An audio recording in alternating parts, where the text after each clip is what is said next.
नमस्कार साथियों, स्वागत है आपका एक बार फिर आपके अपने YouTube channel Aryabhatta coaching classes में।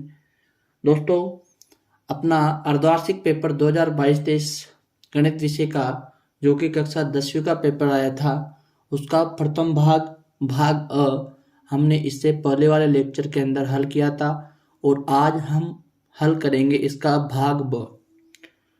तो देखिए दोस्तों, भाग ब के अंदर अपना जो पहला क्वेश्चन है वह क्या है। किसी समांतर श्रेणी का पहला पद 7 तथा सारवंतर -3 हो तो नौवां पद ज्ञात कीजिए। तो दोस्तों, यह जो अपना लेक्चर है इसके अंदर हम भाग ब पूरे को हल करेंगे। ठीक है, तो देखिए जो अपना क्वेश्चन नंबर 9 है, भाग ब का पहला क्वेश्चन है।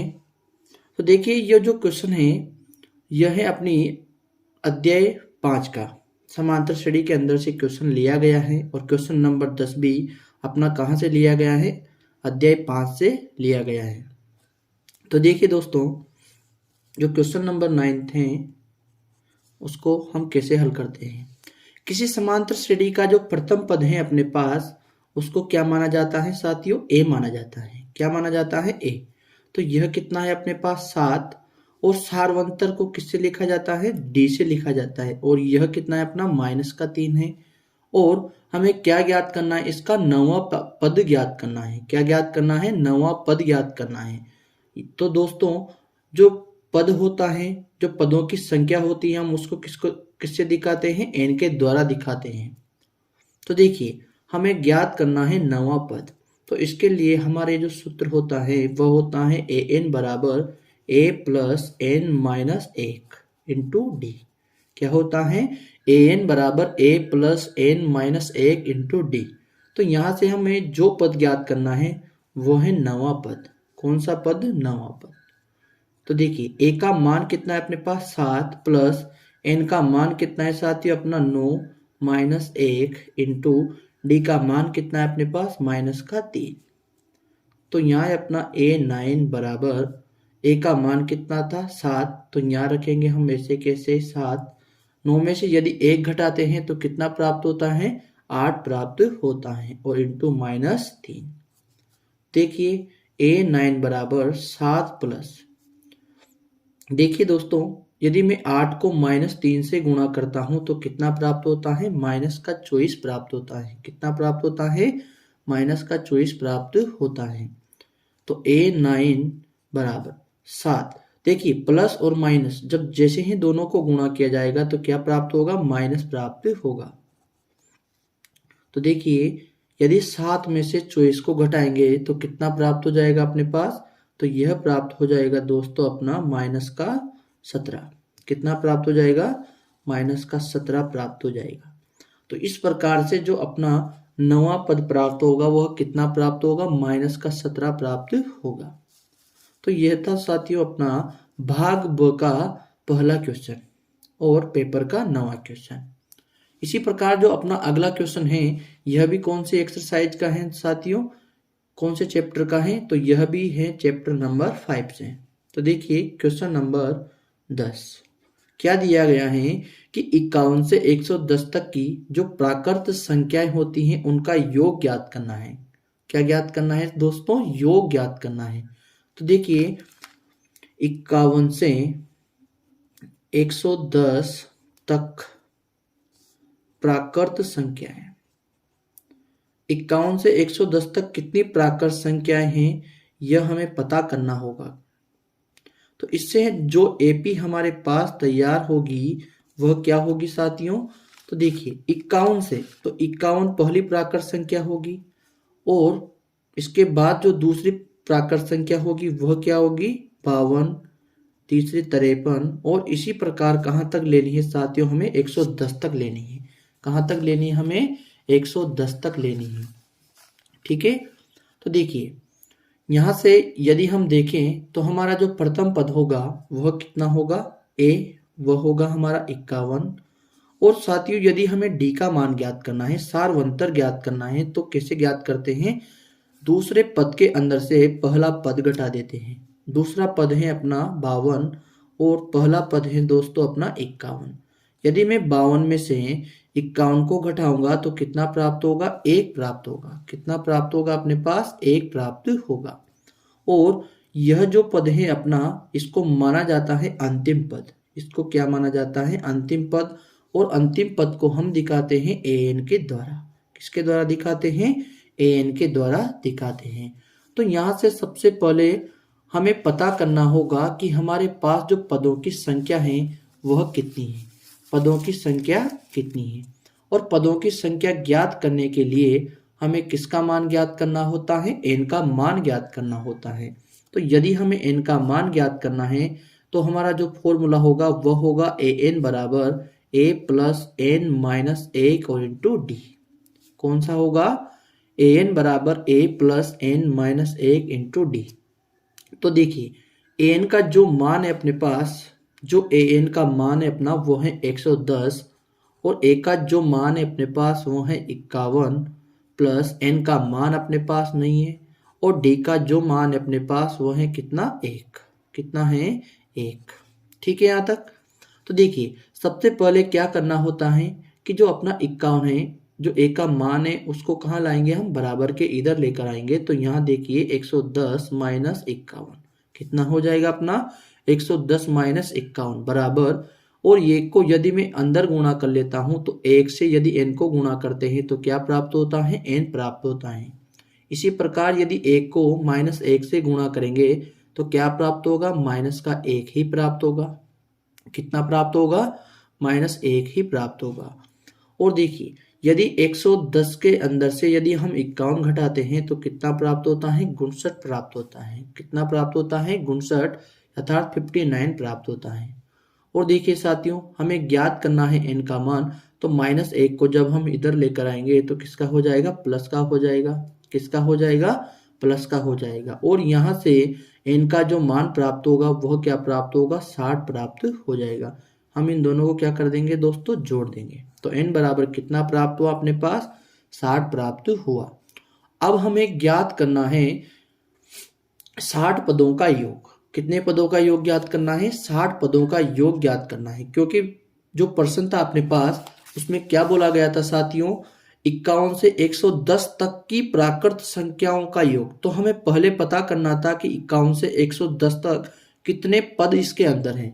जो अपनी एपी बनेगी, जो अर्थमेटिकल प्रोग्रेशन अपनी होती है, उसके अंदर 51 से 110 तक प्राकृत संख्याएं कितनी हैं, पहले हमें वो ज्ञात करना था। तो हमने क्या किया? पहले n का मान ज्ञात किया और जो n का मान है वह हमें यह बताता है कि 51 से 110 तक कितनी प्राकृत संख्याएं हैं? कुल 60 प्राकृत संख्याएं हैं। अब हमें इन प्राकृत संख्याओं का योग ज्ञात करना है, अर्थात इन 60 प्राकृत संख्याओं का हम क्या ज्ञात करेंगे? योग ज्ञात करेंगे। तो योग का जो फॉर्मूला होता है वो क्या होता है अपना? SN बराबर n बटे 2 कोष्टक 2a प्लस n माइनस 1 और इंटू डी ब्रैकेट बंद। ठीक है। एक फॉर्मूला और भी लग जाएगा साथियों, SN बराबर n बटे 2 a प्लस a। वह वाला फॉर्मूला भी आप इसमें लगा सकते हो। कोई से भी फॉर्मूले से आप इसको कर सकते हो, क्योंकि हमारे पास अंतिम पद है। तो अंतिम पद जब भी दिया जाए तो आप SN बराबर n बटे 2 कोष्टक a प्लस an भी आप इसमें लगा सकते हो। तो देखिए हमें कितने पदों का योग निकालना है? 60 पदों का। तो यहाँ लिखेंगे हम 60। n का मान कितना है दोस्तों अपना? 60 बटे 2 इंटू a का मान कितना है साथियों? n का मान है अपने पास 51। कितना है? 51 है। देखिए 51 है अपने पास a का मान, प्लस n का जो मान है अपना वो कितना है? 60 माइनस 1 और इंटू d का जो मान है अपने पास वो कितना है साथियों? 1 है। कितना है? 1। तो देखिए 60 बराबर 2 से यदि हम 60 को काटते हैं तो कितना प्राप्त होता है? 30 प्राप्त होता है। और यदि हम 2 को 51 से गुणा करते हैं तो कितना प्राप्त होता है अपने पास? 102 प्राप्त होता है। प्लस 60 में से जैसे हम 1 घटाएंगे तो कितना प्राप्त होगा? 59 प्राप्त होगा। और इंटू कितना है दोस्तों अपने पास? 1 है। कितना है? 1। तो देखिए 60 बराबर 30, 102 प्लस 59 को 1 से गुणा करेंगे तो कितना प्राप्त होगा? 59 ही प्राप्त होगा। और देखिए इन दोनों को जैसे हम जोड़ते हैं तो कितना प्राप्त होता है अपने पास, तो यह प्राप्त होता है हमारा 161। कितना प्राप्त होता है, 161 प्राप्त हो जाता है। और देखिए इन दोनों को अब हम क्या करेंगे, गुणा करेंगे। तो देखिए जीरो जो है उसको पहले ही उतार देंगे हम, और 3 से जैसे 1 को गुणा करेंगे तो कितना प्राप्त होगा, 3 प्राप्त होगा। और देखिए 3 को यदि मैं 6 से गुणा करता हूं तो कितना प्राप्त होगा, 18 प्राप्त होगा। और 18 का कितना लिखेंगे हम, 8 लिखेंगे, और हासिल कितना लगा देंगे साथियों, 1 लगा देंगे। और 3 को यदि मैं 1 से गुणा करता हूं तो कितना प्राप्त होगा, 3 प्राप्त होगा। और 3 में कितना जोड़ देंगे हम, 4 जोड़ देंगे। तो यहाँ से अपने पास जो प्राप्त होगा 60 पदों का योग, वह कितना प्राप्त होगा, 4830। कितना प्राप्त होगा, 4830 प्राप्त होगा। तो यह था दोस्तों 51 से 110 तक की प्राकृत संख्याओं का योग। किसका योग था साथियों, 51 से 110 तक की प्राकृत संख्याओं का योग। तो यह था साथियों अपना आज का दूसरा क्वेश्चन। अब देखिए अपना जो तीसरा क्वेश्चन है भाग ब का अर्थात पेपर का 11वां क्वेश्चन, वह क्या है, द्विघात समीकरण एक्स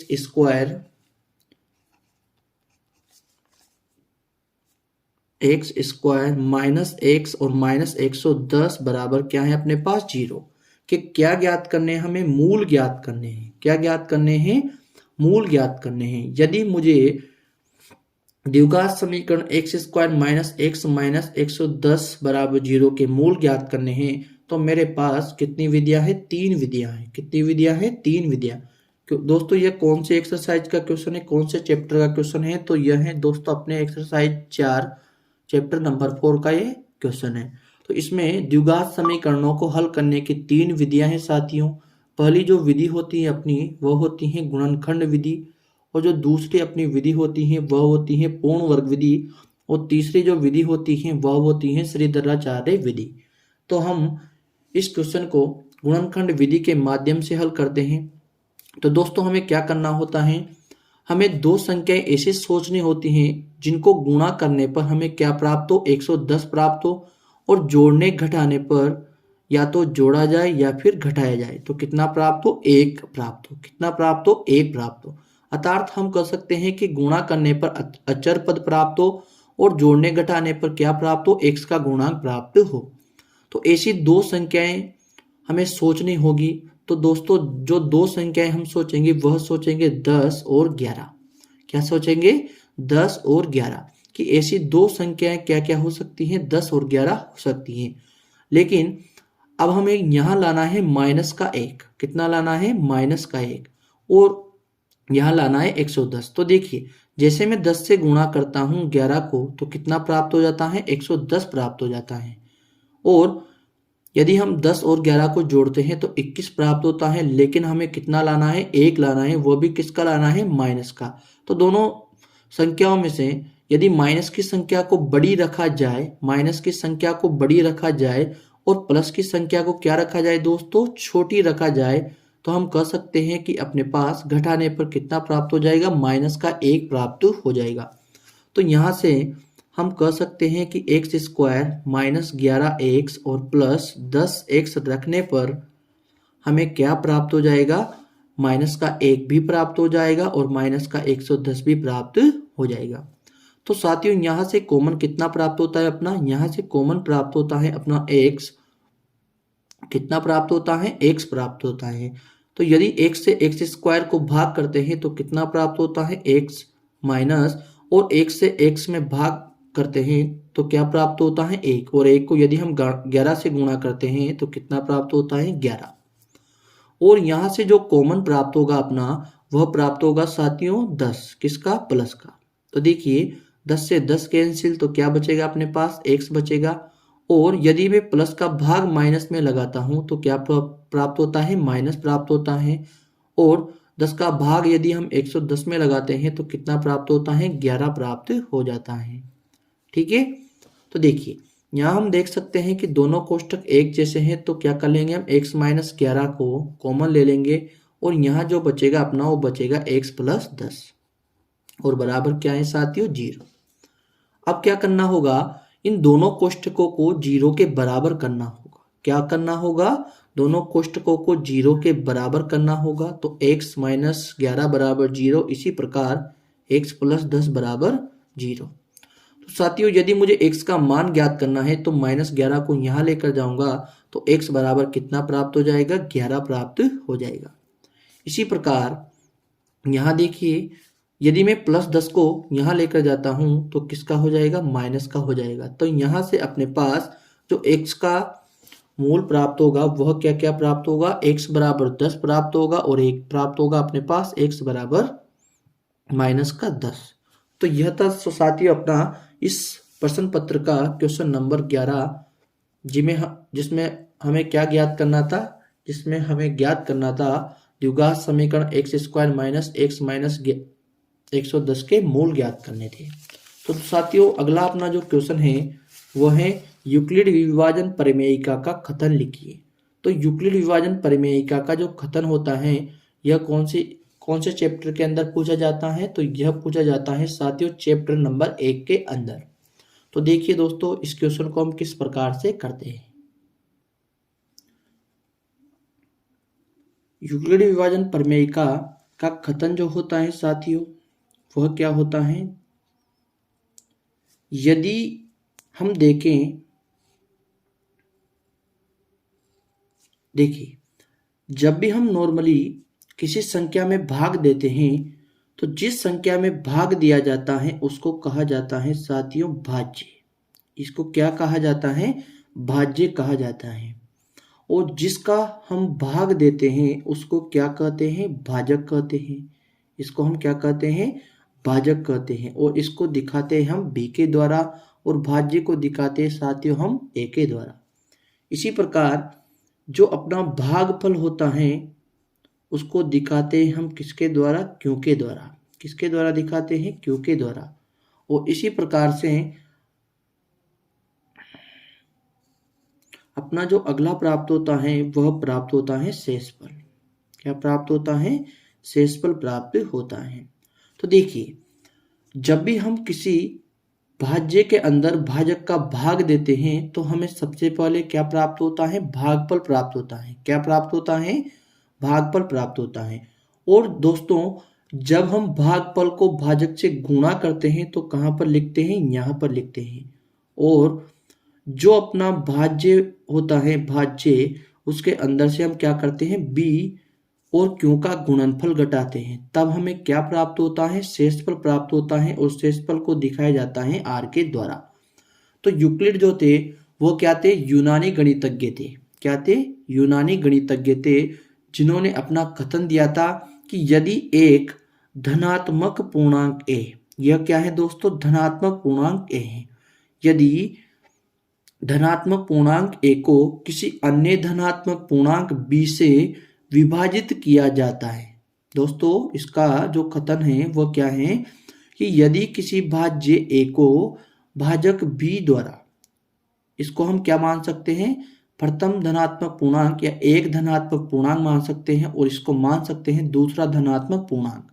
यदि एक धनात्मक पूर्णांक a को मैं दूसरे धनात्मक पूर्णांक b से विभाजित करता हूं तो हमें क्या प्राप्त होता है, एक तो भागफल q प्राप्त होता है और शेषफल r प्राप्त होता है। और जो शेषफल r होता है साथियों यह या तो 0 हो सकता है या फिर 0 से बड़ा हो सकता है। क्या हो सकता है, 0 हो सकता है या फिर 0 से बड़ा हो सकता है। और जो शेषफल होता है अपना r, यह क्या होता है, हमेशा भाजक से छोटा होता है। तो देखिए यूक्लिड विभाजन के अनुसार जो अपना फॉर्मूला बनता है, जो सूत्र बनता है वह क्या होता है, a बराबर बी क्यू प्लस आर। क्या होता है, a बराबर B Q plus O R. और दोस्तों जो b होता है अपना, जो b होता है यह हमेशा क्या होता है, r से बड़ा होता है। क्या होता है, r से बड़ा होता है। और इसी प्रकार जो r होता है वह या तो 0 होता है, क्या होता है, या तो 0 होता है और या फिर 0 से बड़ा होता है। क्या होता है, 0 से बड़ा होता है। तो दोस्तों यह था अपना यूक्लिड विभाजन का कथन। यूक्लिड विभाजन जो प्रमेयिका का कथन होगा दोस्तों, वह क्या होगा कि यदि एक धनात्मक पूर्णांक a को दूसरे धनात्मक पूर्णांक b से विभाजित किया जाए तो भागफल q और शेषफल r प्राप्त होता है, और शेषफल या तो शून्य हो सकता है या फिर शून्य से बड़ा प्राप्त होता है। तो आप यदि इस कथन के साथ इन सबको लिखते हो तो आपके पूरे नंबर मिल जाएंगे। तो दोस्तों यह जो क्वेश्चन आया था आपके कितने नंबर में पूछा गया था? 2 नंबर में पूछा गया था। तो दोस्तों यह था अपना क्वेश्चन नंबर 12। इसी प्रकार अपना जो अगला है क्वेश्चन नंबर 13, वह क्या कर रहे हैं? यह है दोस्तों कि y अक्ष पर स्थित वह बिंदु ज्ञात कीजिए जो बिंदुओं -5, -2 तथा 3, 2 से समान दूरी पर स्थित है। y अक्ष पर स्थित वह बिंदु ज्ञात कीजिए। तो देखिए यह जो क्वेश्चन है अपना, यह है दोस्तों चैप्टर नंबर 7 निर्देशांक ज्यामिति का। तो देखिए क्वेश्चन हमारे पास है, तो क्वेश्चन ने हमसे बोला कि y अक्ष पर स्थित वह बिंदु ज्ञात कीजिए। तो देखिए साथियों, मैं सबसे पहले आपको समझाना चाहता हूं कि y अक्ष जो होता है उस पर मान किस प्रकार से लिखे जाते हैं। तो यह मान लीजिए दोस्तों अपने पास अक्षांश है, यह है x अक्ष, और यह है मान लीजिए अपने पास y अक्ष। ठीक है, यदि हम y अक्ष की बात करें, यदि हम y अक्ष की बात करें तो y अक्ष पर यहाँ क्या हो सकता है? 1, 2, 3 और आगे भी इसी प्रकार, और यहाँ होगा -1, -2, -3, -4 और इसी प्रकार आगे भी। तो ये होता है माइनस के मान, इनको लिखते हैं हम y डैश की तरफ, और जो इधर x के मान होते हैं वहाँ उनको लिखते हैं हम x डैश की तरफ। तो देखिए प्रश्न जो है अपने पास वह बात कर रहा है केवल y अक्ष की, तो इसीलिए मैंने y अक्ष पर ही मान रखे हैं। ठीक है, तो दोस्तों यदि y अक्ष पर मान लीजिए मेरे पास कोई मान होगा, जैसे मान लीजिए 2, मान लीजिए आपके पास कितना है? 2 है। तो यहाँ जो x का मान होगा वह क्या होगा साथियों? शून्य होगा, क्योंकि जो मूल बिंदु है अपना उससे केवल y अक्ष का जो है उसका मान प्राप्त होगा, केवल उसकी ही दूरी हम ले सकते हैं। वह दूरी कितनी है दोस्तों? अपनी 2 है। लेकिन y अक्ष जो होता है उस पर x का मान क्या प्राप्त होगा? अपने पास शून्य प्राप्त होगा। तो हमें प्रश्न के अंदर क्या दिया गया था? हमें प्रश्न के अंदर दिया गया था y अक्ष पर स्थित वह बिंदु। तो सबसे पहले हमें मानना पड़ेगा, माना y अक्ष पर स्थित वह बिंदु क्या है? मान लीजिए P है, और जो P बिंदु है, मान लेता हूं मैं, यह कौन सा बिंदु है? अपना P बिंदु है, और इस पर जो x के निर्देशांक होंगे वह क्या होंगे? 0 होंगे, और y का कुछ भी मान हो सकता है। जरूरी नहीं है दोस्तों यहाँ पर 2 ही हो, ये मैंने लिख दिया 2 है तो ऐसा नहीं है कि यहाँ 2 ही होगा, y का कुछ भी मान हो सकता है। तो हम लेंगे y अक्ष पर स्थित वह बिंदु P 0, y है। और देखिए दोस्तों क्वेश्चन में हमसे बोला गया है कि y अक्ष पर स्थित वह बिंदु ज्ञात कीजिए जो बिंदुओं -5, -2 तथा 3, 5 से समान दूरी पर स्थित हैं। अर्थात यह जो बिंदु है P, वह हमारे बिंदु जैसे मान लीजिए A है, -5 और -2 तथा B 3, 2 से क्या है दोस्तों? समान दूरी पर है। कहां पर है? समान दूरी पर है। ठीक है, यदि दूरी समान होगी तो हम लिख सकते हैं कि AP के मध्य जो दूरी होगी, A और P बिंदु के मध्य जो दूरी होगी, वही दूरी किसके मध्य होगी? BP के मध्य दूरी होगी। AP के मध्य दूरी और BP के मध्य जो दूरी होगी वह क्या होगी साथियों? बराबर होगी। तो देखिए यदि मैं AP की दूरी ज्ञात करना चाहूं तो देखिए AP के मध्य दूरी, तो देखिए दूरी ज्ञात करने का जो सूत्र होता है अपना वो क्या होता है, x2 माइनस x1 का whole square plus y2 minus y1 का होल स्क्वायर। क्या होता है दोस्तों, x2 माइनस x1 का whole square plus y2 minus y1 का होल स्क्वायर। तो यहाँ से हम देखें यदि, तो देखिए a और p के मध्य हमें दूरी ज्ञात करनी है, तो निर्देशांक भी किसके लेने पड़ेंगे, a के और p के लेने पड़ेंगे। तो देखिए दोस्तों, यदि मैं a के निर्देशांक लिखूं, a के निर्देशांक, तो a के निर्देशांक क्या होंगे, x1 और y1 के होंगे। तो a के निर्देशांक जो होंगे अपने x1 और y1 के होंगे। तो x1 का मान कितना है अपने पास, -5 है, कितना है, -5, और y1 का जो मान है अपना वह है कितना, -2, कितना है, -2।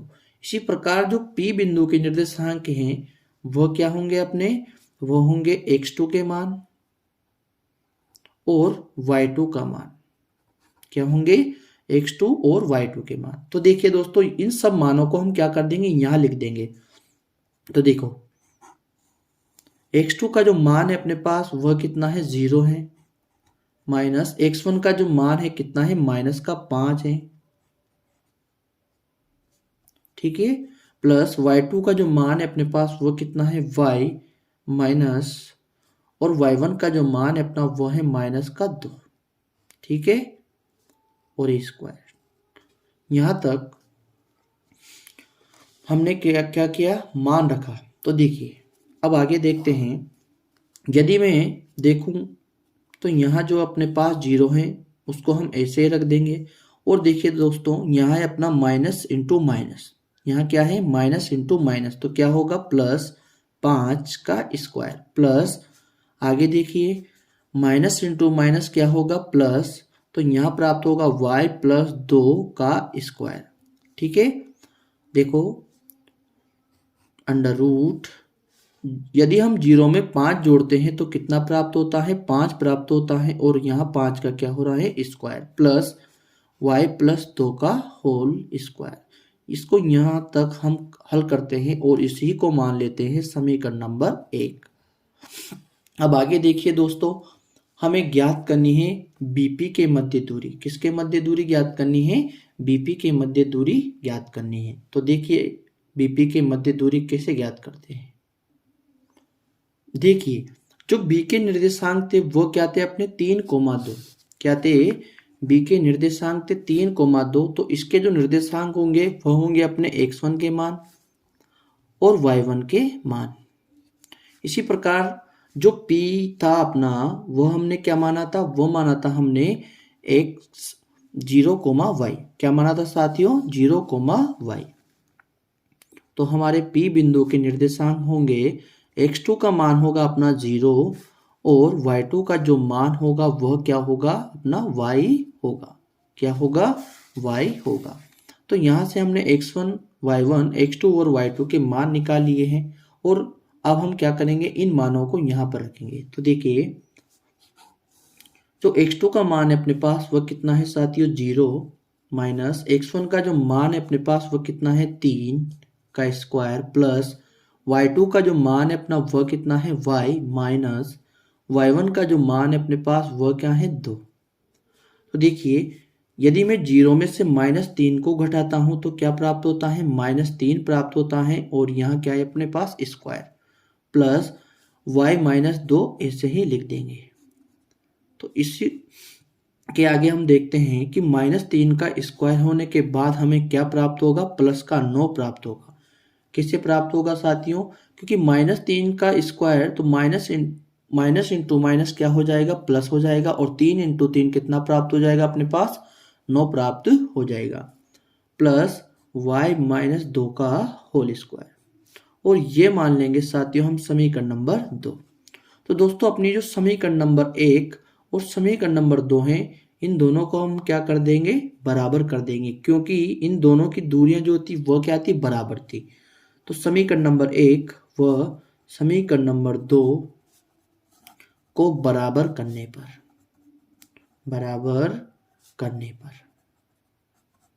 तो देखिए जो समीकरण नंबर 1 थी अपनी वह क्या थी साथियों, तो वो थी अपनी 5 का स्क्वायर प्लस वाई प्लस 2 का स्क्वायर।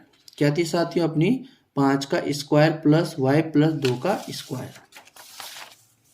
तो ये थी अपनी अंडर रूट 5 का स्क्वायर प्लस वाई प्लस 2 का स्क्वायर। और समीकरण नंबर 2 क्या प्राप्त हुई अपनी? Under root 9 plus Y minus 2 का स्क्वायर। ठीक है।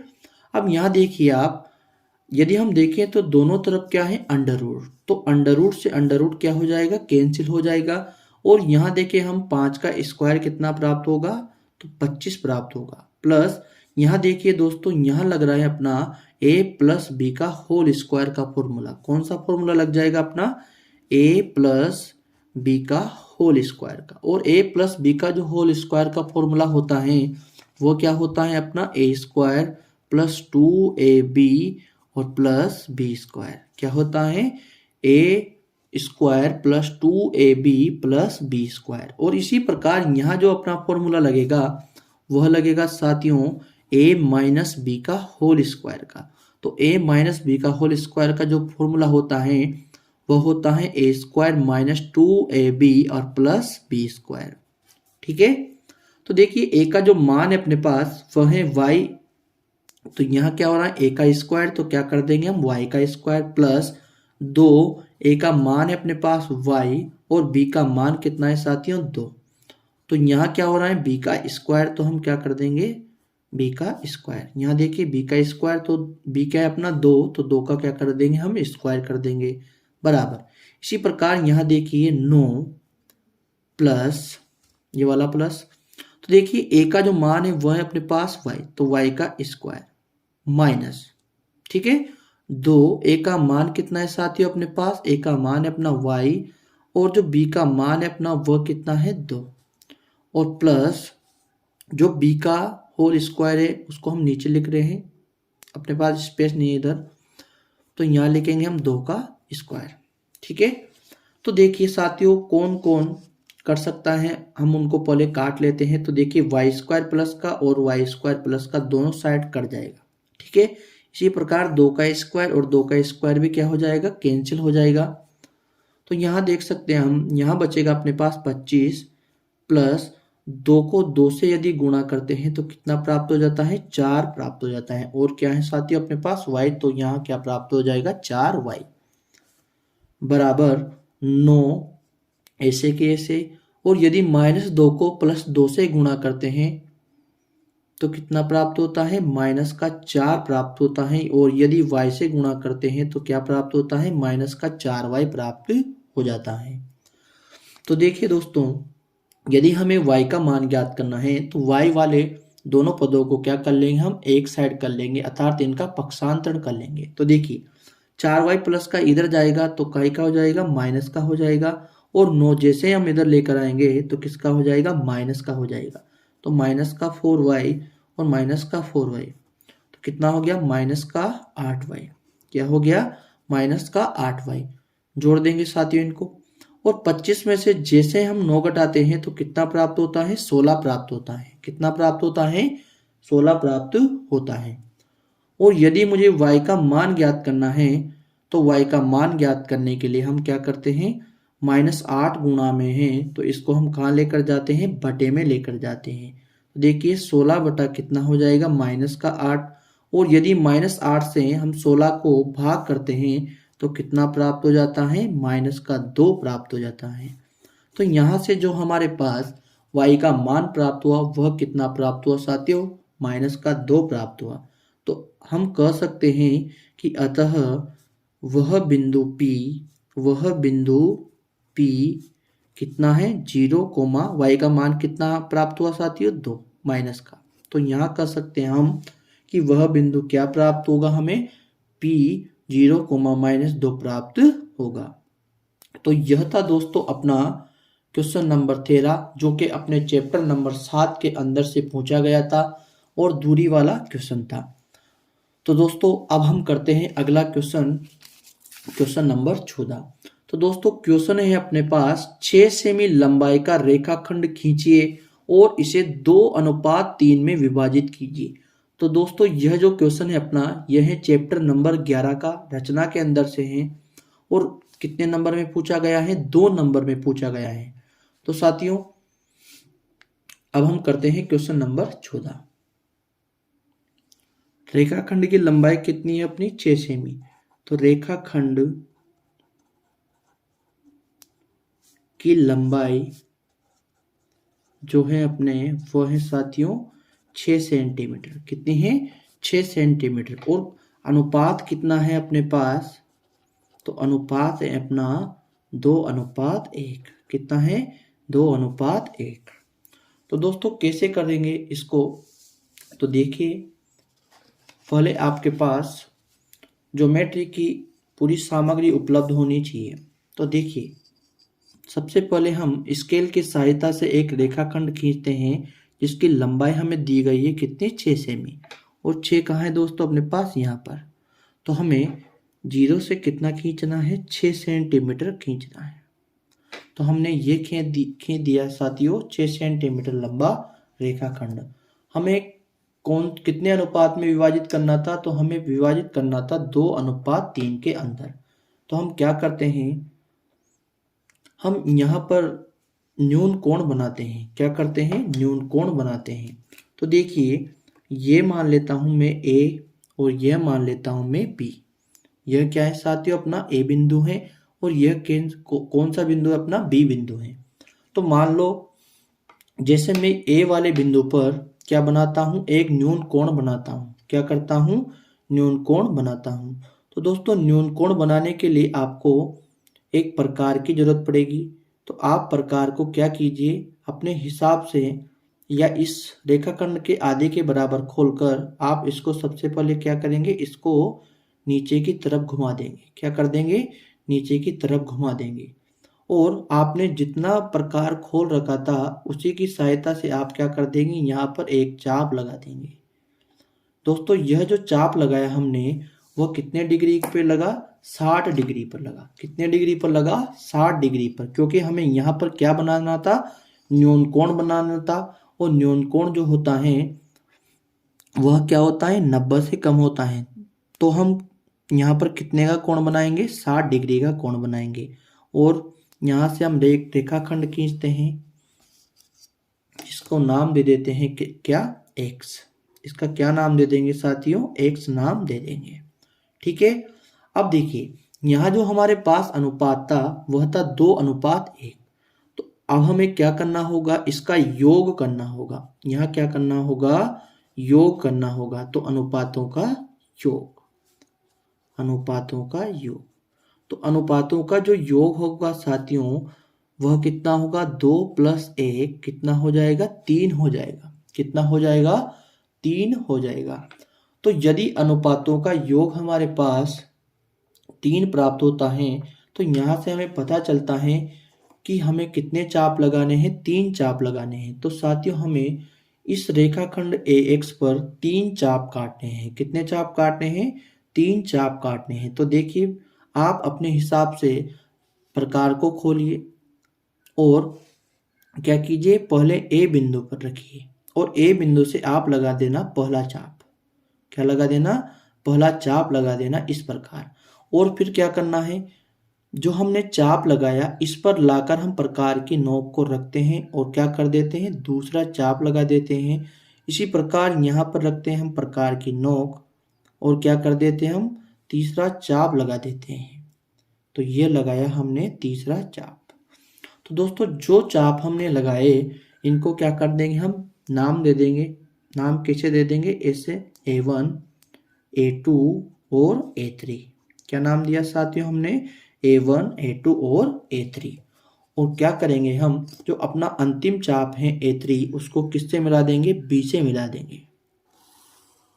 तो यह मिलाया हमने B से। अब क्या करते हैं, तो देखिए जो हमारा प्रकार है उसको हम क्या करते हैं, यहाँ तक खोल के रखते हैं या इससे कम ज़्यादा भी आप कर सकते हो, कोई समस्या वाली बात नहीं है। ठीक है। तो यहाँ से हम क्या करते हैं, सबसे पहले इसको घुमाते हैं। तो ये घुमाया हमने। इसी प्रकार जितना नाप हमने यहाँ से घुमाया इतना ही नाप क्या करना है साथियों, हमें 2 पे से भी घुमाना है। कहाँ से घुमाना है? दूसरे चाप से, अर्थात A2 से भी घुमाना है। तो ये घुमाया हमने चाप, ठीक है। और इसके बाद जस्ट क्या करते हैं कि जो हमारा यह नाप है, यह नाप हमें लेना है। क्या करना है, देखिए यह जो हमारा नाप है इसको क्या करना है, हमें लेना होगा इस प्रकार से। इस प्रकार से इनको नापेंगे और इस नाप को कहाँ लिख देंगे दोस्तों, यहाँ लिख देंगे, अर्थात यहाँ ट्रांसफर कर देंगे इस प्रकार से, इस प्रकार से, ठीक है। यहाँ आप रखकर एक चाप काट दीजिए। जितना नाप आपने यहाँ पर लिया इतना ही क्या कर देंगे आप, यहाँ से एक चाप काट देंगे। इससे क्या होगा, इससे हमारा जो रेखाखंड प्राप्त होगा वह इसके समांतर प्राप्त होगा, इसके समांतर प्राप्त होगा, ठीक है। देखिए हमारा जो रेखाखंड प्राप्त होगा अगला वाला, वह क्या होगा, ये प्राप्त होगा। तो इस प्रकार से आपने क्या किया, आपने किया रेखाखंड AB जो कि कितने सेंटीमीटर लंबाई का था, 6 सेंटीमीटर लंबाई का था, और इसको हमने कितने अनुपात में विभाजित किया, 2:1 में विभाजित किया। तो साथियों हमसे क्या बोला गया था, 6 सेमी लंबाई का रेखाखंड खींचे और इसे 2:1 में विभाजित कीजिए। तो हमसे रचना के बारे में नहीं बोला गया, तो रचना लिखने की आवश्यकता नहीं होगी। तो यह था साथियों अपना क्वेश्चन नंबर 14। तो इसी प्रकार से दोस्तों अब हम करते हैं अपना अगला क्वेश्चन, क्वेश्चन नंबर 15। तो दोस्तों जो क्वेश्चन नंबर 15 है अपना, वह क्या है, तो देखिए जो क्वेश्चन नंबर 15 है हमारा, वह है साथियों हमारा 2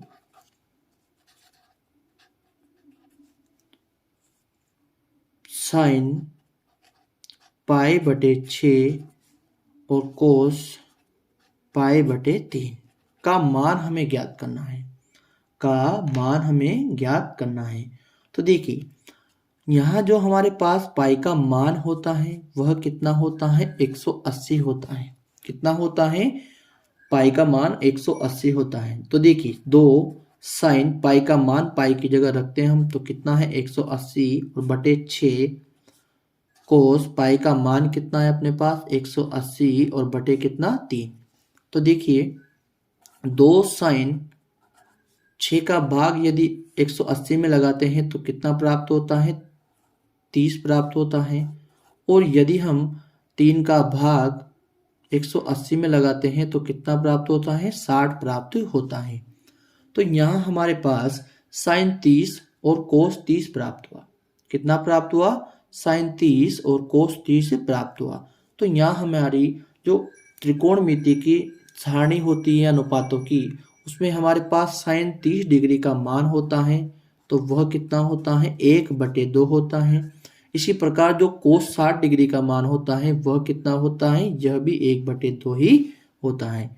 तो दोस्तों 2 से 2 कैंसिल हो जाएगा, तो यहाँ कितना प्राप्त होगा अपने पास, 1/2 प्राप्त होगा, क्योंकि एक को 1 से गुणा करने पर क्या प्राप्त होगा, 1 और बटे में कितने अपने पास 2। तो इस प्रकार से अपना जो क्वेश्चन नंबर 15 का आंसर प्राप्त होगा वह कितना प्राप्त होगा साथियों, तो वह प्राप्त होगा 1/2। इसी प्रकार से अपना जो अगला क्वेश्चन है वह है दोस्तों 16 नंबर का क्वेश्चन। तो 5,7,9,x का समांतर माध्य यदि 9 हो तो हमें क्या ज्ञात करना है, हमें ज्ञात करना है x का मान। हमें क्या ज्ञात करना है, x का मान ज्ञात करना है। तो देखिए क्वेश्चन नंबर 16, ठीक है। तो समांतर माध्य कितना है अपने पास, तो समांतर माध्य है अपना 9। कितना है साथियों, 9 है। और संख्या जो हमें दी है वह दी है 5, 7, 9 और x। तो देखिएगा समांतर माध्य का जो सूत्र होता है वह क्या होता है, समांतर माध्य इसका जो सूत्र होता है वह होता है आंकड़ों का योग